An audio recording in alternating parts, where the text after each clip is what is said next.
Hey guys, it's Eric with the Miller Park Man, where we're throwing strikes and getting likes, hitting dingers, getting listeners back again with another episode. We are just getting wrapped up. Late game Arizona. The nice part is with the new rules and pitch clock, we're not sitting here till 1 a.m. It is 10:59 as I'm recording, so just at 11 o'clock. Not too bad. We'll take that. We're throwing strikes, getting likes, hitting dingers, getting listeners.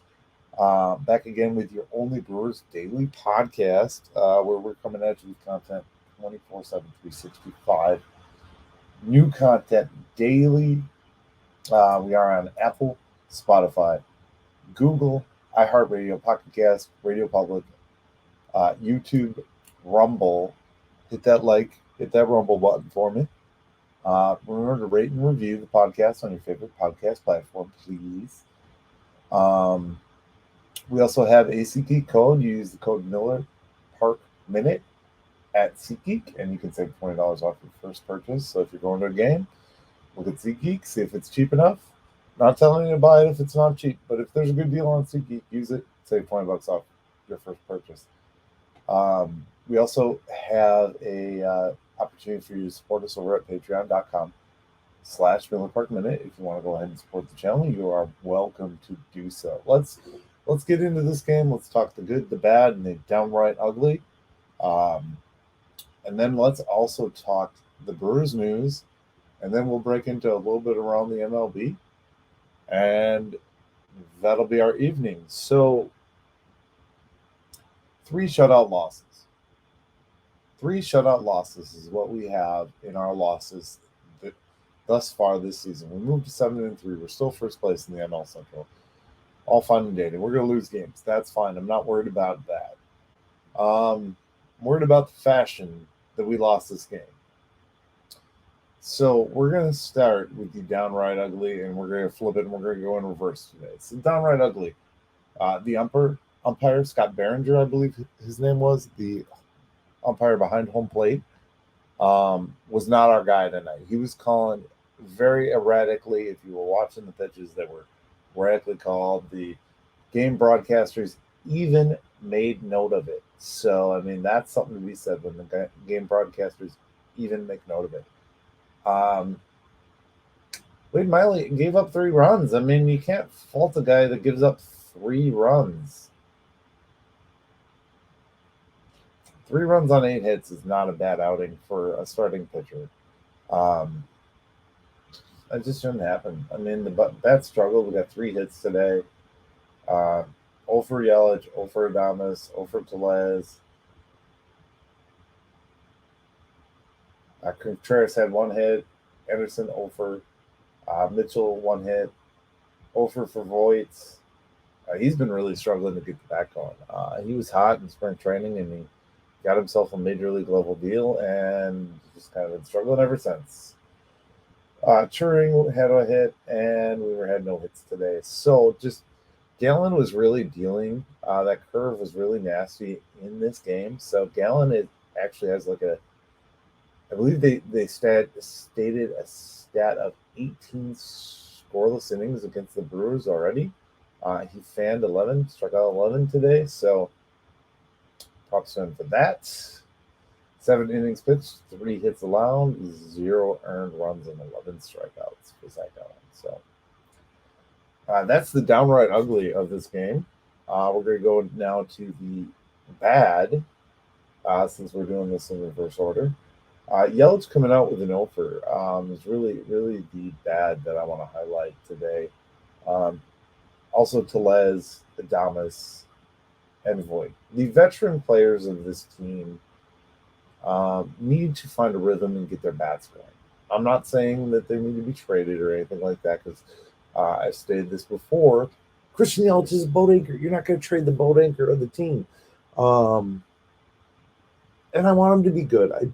When I speak negatively on any player, it's not that I dislike them and want them off the team. It's just I want them to be better and to play better. And I don't want to hear, oh, they're trying their hardest. I want them to go out and figure it out.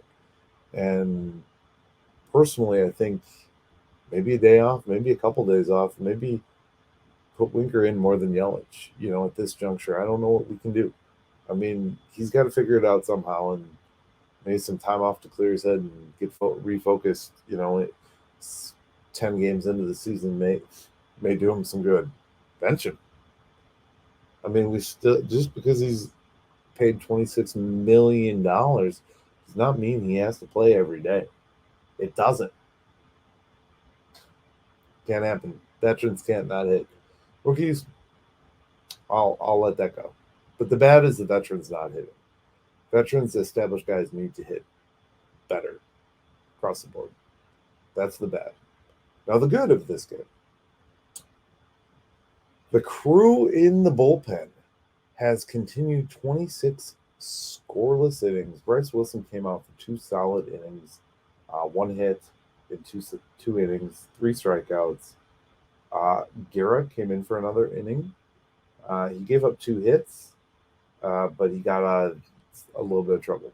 So, looking like an athlete, like a shortstop out there. He was a former shortstop. That's why I said that.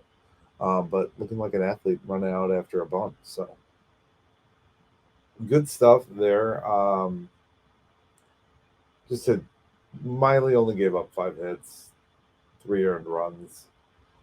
Really not a bad starting outing for Wade Miley. Just fortunately, when you score no runs, 3 runs is a lot.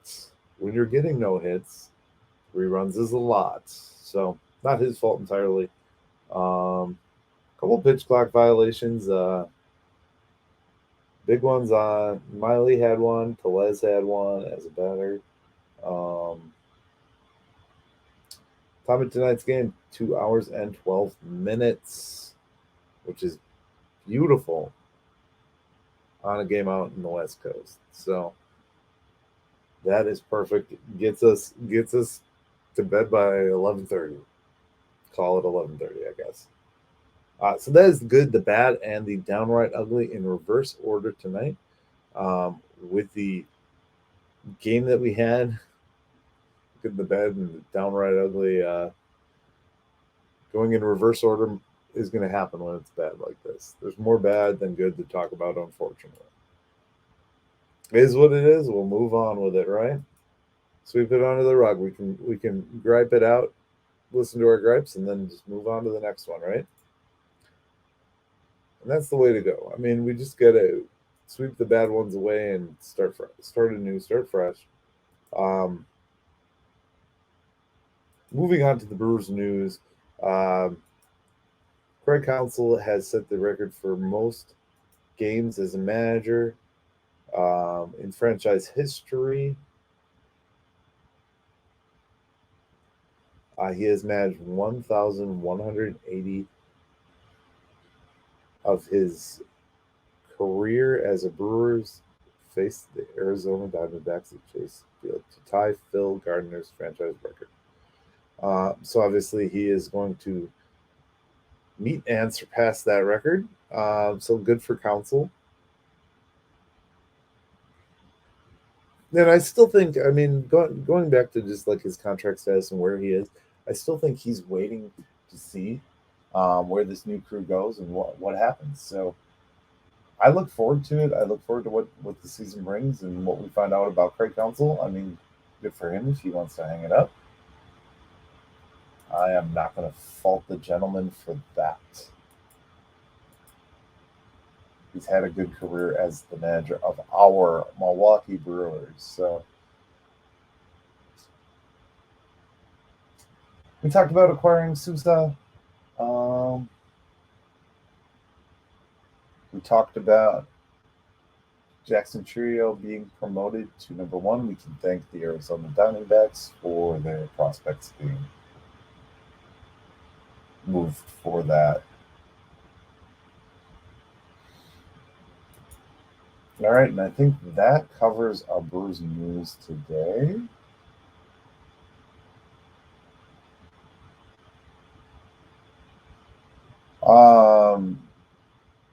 The Brewers have loosened this one maybe I talked about, but I don't think I talked about. They've loosened the rules for beer sales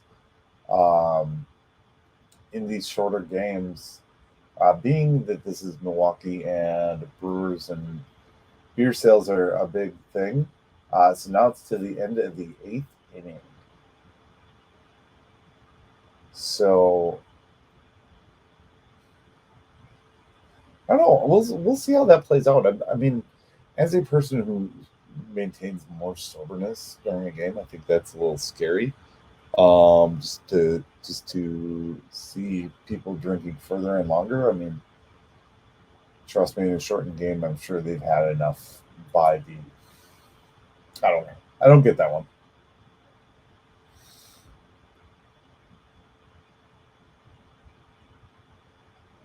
And we were the first team to extend that rule.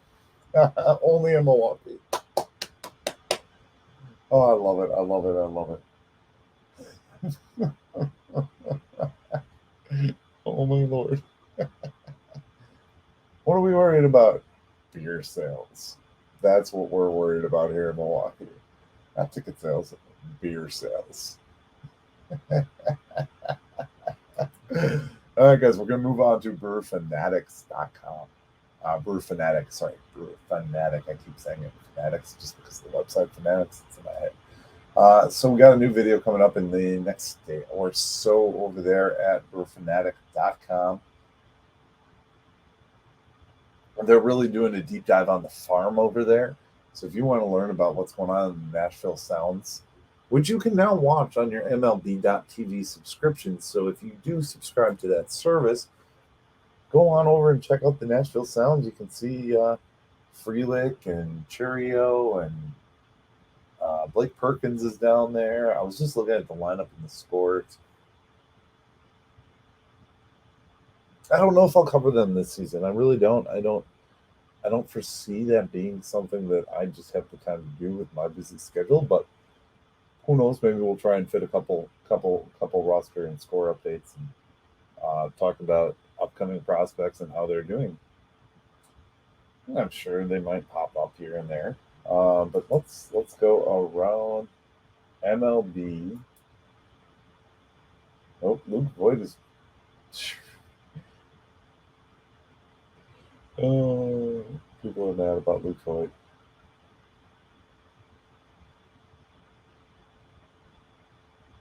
Wow, Luke Voigt is legit awful. Luke Voigt makes me want to shoot myself. Wow. We're a long ways away from Luke Voigt bobblehead day.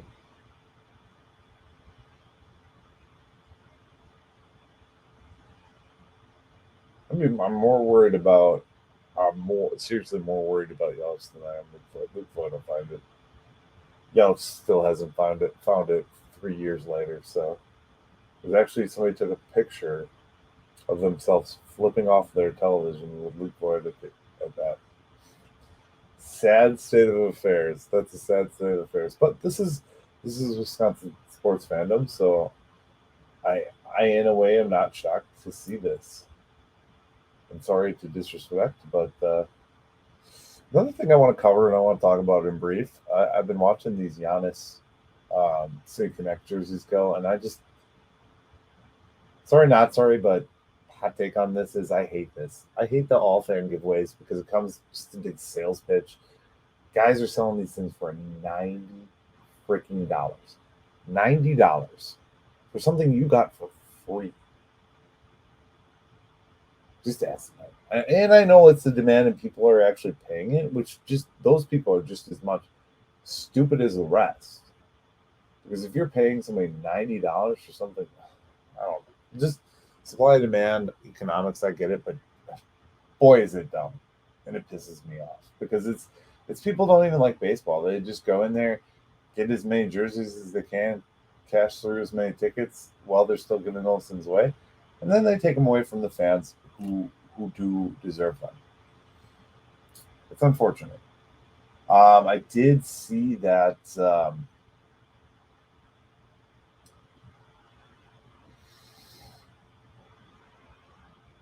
Breaking Tees dropped. Sorry, I was trying to think of the name. Breaking Tees dropped another shirt. It says the freshman. And it's got Joey Wiemer and Freelick and, Joey Wiemer, Mitchell and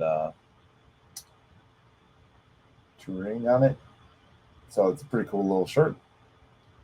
just to go check that out. So let's read these scores and updates. Big news. Tampa Bay is still 10-0. Best start in MLB's wild card era. Chalk it up to magic. 2 Mets infield hits defy gravity and logic. Crazy stuff. Go and watch those videos. I can't totally describe it here. Cards phenom one-ups Ted Williams is another big story. With a 10-game hitting streak to open the season. So, good things happening there. Ohtani, who else? Masters. The hottest new pitch.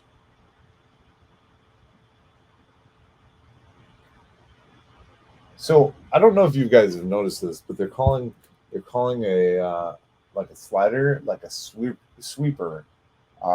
It's unlike traditional tight sliders are defined by their frisbee-like horizontal movement. Ohtani is leading the new wave. Watch the Angels superstar on the mound in his third start of the season Tuesday against the Nationals. And you should see the sweeper on full display. Ohtani throws more sweepers than anyone, over 1,000 since the start of last season. The only pitcher with nearly that many. And he throws different variations of it too. So they're calling it a sweeper. That is, it's like a slider. It's a new thing.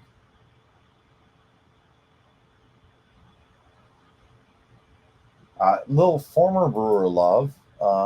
Friend of the podcast, Mauricio Dubon, proving his worth in Altuve's absence. The Astros utility player was asked how he deals with helping try and fill in for injured second baseman Jose Altuve, one of the best players in baseball. I'm just trying to take his job, Dubon said with a straight face. Then he stopped. I'm kidding, he said with a laugh. He's been playing pretty well.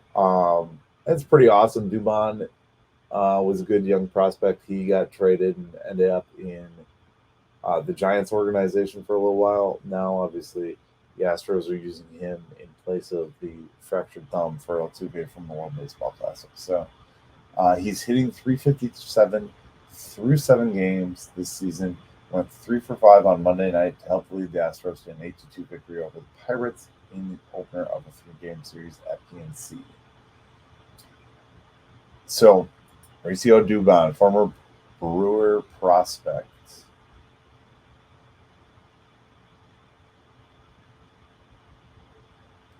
So let's go to scores before we finish this out for the night.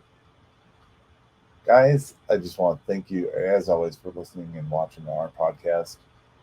We are coming at you every day with new, fresh content. So it looks like the only game still going is the Nationals and the Angels. Currently, the Nationals are up 6-4 on the Angels, and Mike Trout is at bat. So before we finish reading all of these, we might have a score update on that. The White Sox won over the Twins 4-3. New York lost to Cleveland 2-3. The Athletics lost to the Orioles 5-1. Pittsburgh, I already mentioned, 8-2. Red Sox lost to the Rays. That moves them to 10-0, as we talked about. The Phillies beat down the Marlins at 15-3. The Mets beat the Padres 5-0. Mad Max was pitching that game, and he looked a lot better than he did against us in his last outing. So the Reds lost to the Braves 4-5. Mariners lost to the Cubs 3-2. Kansas City Royals lost to the Rangers 11-2, another stopping. The Cardinals lost to the Rockies. The Brewers, we already know, 3-0. And the Dodgers beat the Giants 9-1. So let's take a look at the standings real quick. Just kind of we'll go through the division leaders real fast. We won't. Power rankings got updated today as well for the Athletic. Okay, so Tampa and New York are leading, Cleveland and Minnesota, Texas and the Angels, Atlanta and the Mets, Milwaukee and Pittsburgh. I know that seems a little different than it should be. Arizona is leading over the Dodgers. Really just kind of, it's early season, so there's not too much to be read into about that, but just some early season stuff going there.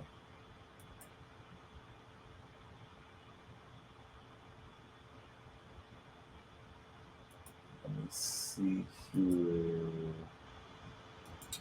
I'll see if I can get these MLB power rankings updated. Because I think we were number 6 in the updated power rankings. Let's see. 9th. All right. Close enough. Rays number 1. That was when they were 9-0, so a day ago. Braves 6-4 at number 2. Dodgers at number 3. Yankees at number 4. Padres at 6-4, number 5. And then the Astros, Blue Jays, Brewers, we're number 8 on MLB, but on the Athletic, we are number 6. So it just, every power ranking is different. Basically, they go by who's hot and who's been doing what. And we've been hot. So, yeah, the Rays are still at the top. On there's Braves, Dodgers, Milwaukee Brewers at number 6, and the Astros are right behind us. So that's the Athletics ranking. Let's just take a look at ESPN just to see how they push it. Wow, they got Tampa. Oh, they haven't updated theirs in a while. We were at 12 when they ranked it last. But that was like 4 games into the season, so. Power rankings, they are what they are. I mean, they don't tell you a lot about teams, just what the media thinks of them, really. So, that being said, guys, we have got it wrapped tonight. These episodes are going to be way shorter. I apologize, but with it being a late game, I get up at like 5 to 6 in the 6 to 6:30 in the morning. So I do apologize. I'll try and get some bonus content, maybe filmed earlier. So there's more to these episodes. They'll be otherwise pretty short. So thank you guys as always for the support. Remember to like, subscribe. Leave a rate and review if you're listening to an audio podcast, especially on the Apple platform. You guys have a great rest of your day. As always, go Brew Crew. We'll get them tomorrow, I guess.